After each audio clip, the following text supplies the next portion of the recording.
Follow up on that and say, look, we're going back a little bit to the October 6th conversation, I believe. I think that there is a major paradigmal collapse that we would be remiss if we did not pay attention to at this moment. And it is actually the collapse of the narrative that said we can integrate the Islamic Republic of Iran into the region. Right. That and all of its proxies, of course, Hamas, Hezbollah, the Houthis, Iraq, all of whom have been firing at the state of Israel not only on October the 7th, but since October the 8th in this multi-front war. It is the most critical moment. And just to follow up on what Giddy said, look, there is this incredible sort of, I'm going to say, maybe a glimpse of hope at this moment in the paradigmal shift, because the Abraham Accords actually flipped for the first time in history the paradigm of the three no's of Khartoum: no to recognition of Israel, no to negotiation with Israel, no to peace with Israel, flipping the paradigm in a historic pivot that said the following: yes to recognition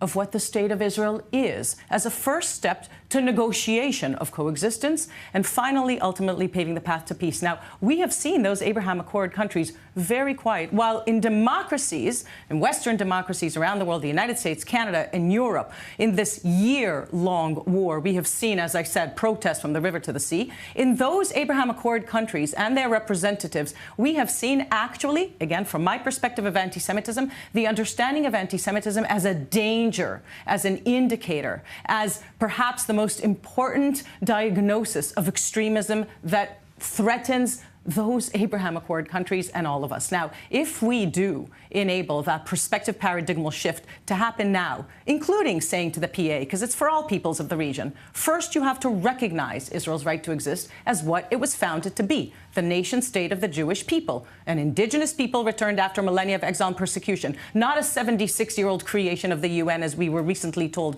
by President Macron. Recognition of the state of Israel will enable the negotiation of the coexistence, ultimately, indeed, paving the path to peace. That is a historic pivot, and in many ways, perhaps that is maybe the silver lining of what we have seen in the devastation of the last year of a raging multi-front war.